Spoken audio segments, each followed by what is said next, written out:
What's up, everybody? Welcome back to Varied Terrain. My name's Josh, and the first BFL has happened here in the Ozark division. So I vowed to try to do a little bit better job of videoing each event and actually participating in them, you know, with 3 kids, a wife, cheer dad, lifting for my son, a 2-year-old. It's like, just got to be consistent enough to get through a season of actually fishing. So we're not going to waste a whole lot of time,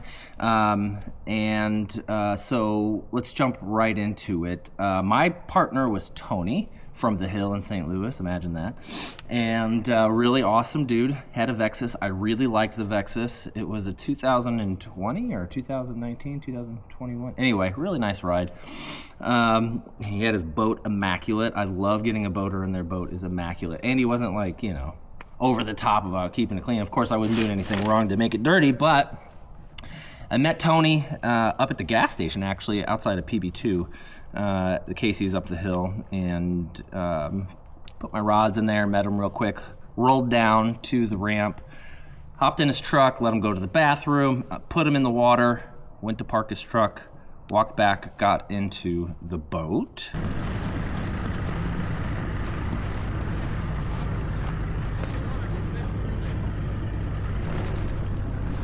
Right, let's go fishing. Let's not hit the back, Josh. We were boat number, I think 76. There was only 87. It was quite cold, but I mean, I was dressed appropriately. It was perfect for me. We decided to go down to, well, he decided to go down to, which I had no problem with, down to the Four Corners area of Lake of the Ozarks. So that's down by the Niangua and the river section. And he had a lot of spots picked up out down there. And he had a lot of places he knew where to go.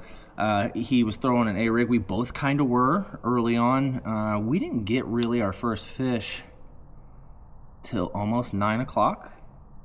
By that time, I had switched over to jerkbait, you know, the most popular 2 baits this time of year, the A-rig and the jerkbait.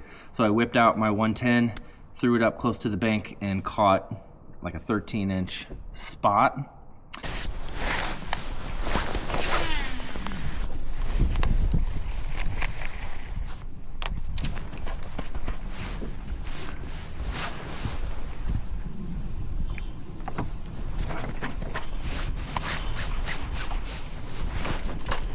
I think I got a fish here. Huh? I got a fish here. You got one? Yeah, but I don't think it's very big.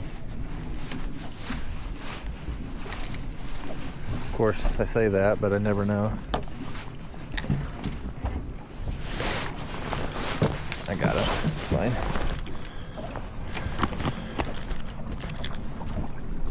That's a spot. Am I? I'm right. That's right.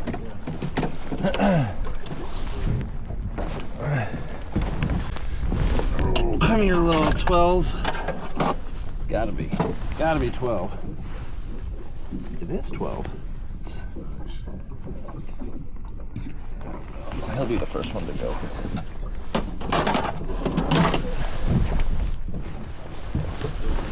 And that was the first fish.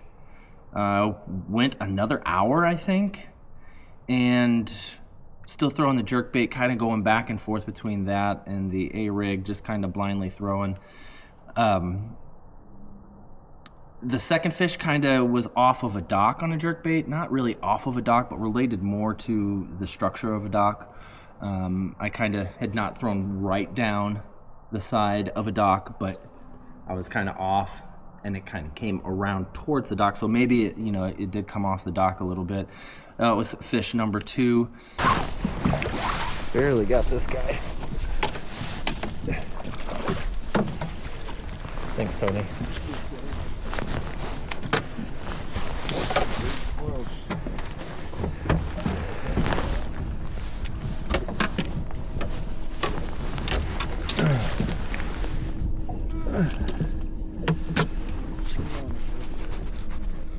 I think you're gonna have to switch, Tony.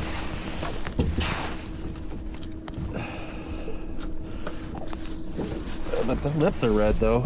Fish number 3 really kind of came a bunch later, maybe another hour and a half. I think he had caught his first keeper in between my second and third.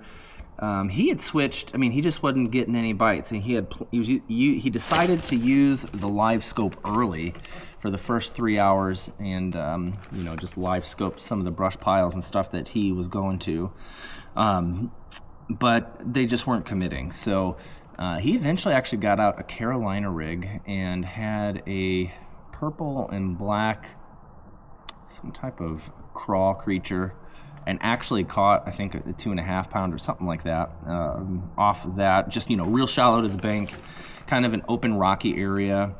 That's basically what we fished all day. We didn't fish any main lake points, just secondaries, back and creeks, and, rocky flats, rocky drop-offs, rocky, steeper banks, but nothing really big rock. So no softball, baseball, maybe baseball size, but nothing basketball size, nothing big.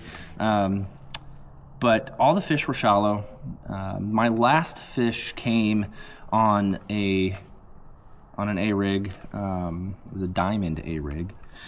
And I threw it right up to the side of a dock and slowly reeled it back.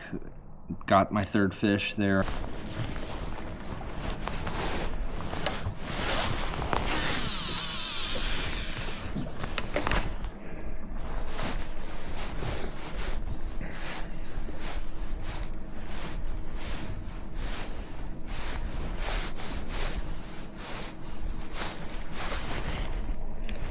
Now that might be a fish.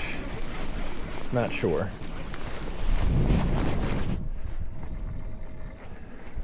Still not sure. It is a fish, but I don't know what kind of fish it is.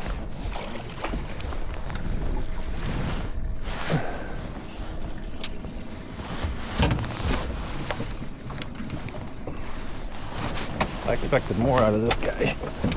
I said I expected more out of that guy. He felt heavy, but I was like, are you gonna fight back at all or what?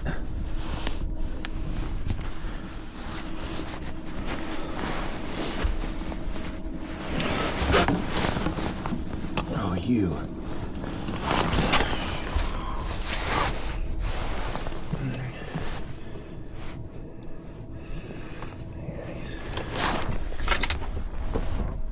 Yeah, he's 16.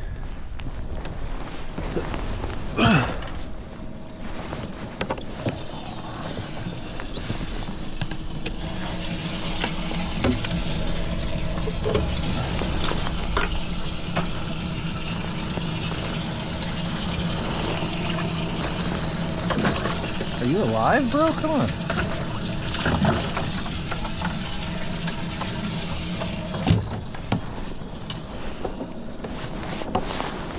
And that was it for me.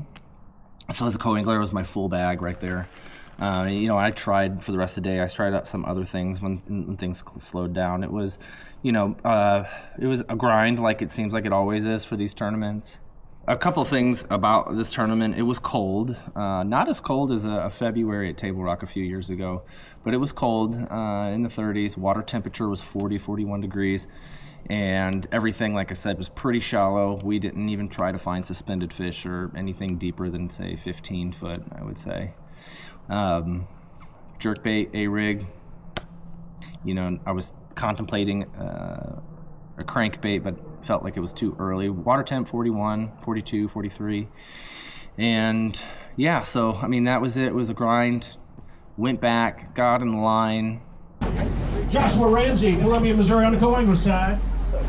How you doing today? Good, man. He's got 3 bass in this bag, which is a tournament limit. It's gonna go 5 pounds, 12 ounces. Moves you into 15th place. We're paying 17 places. So the guy behind me, pushed me into 16th place. I didn't even bother checking anymore. I dedicated myself to wanting to fish for points this year. So to try to fish every event, that I could for the BFL. So Tony was really cool dude, funny. He probably got a little frustrated at me. I was, getting hung up quite a bit, but I was trying to run my A-rig a little lower in the water column because a lot of things we were seeing, the fish were, closer to the bottom. So I got hung up on rocks quite a bit, and he was probably frustrated a little bit. I would have been frustrated. And also I was just finding brush piles. Like he said, there's a bunch of brush piles in here. So I just cast, out in the open, and, I try to run it over the top of brush piles, not let it sink too much and just get hung up again. It just like it was my day to get hung up a lot. So Tony, if you see this, I'm really sorry about that. You were an awesome boater. Funny, fun guy.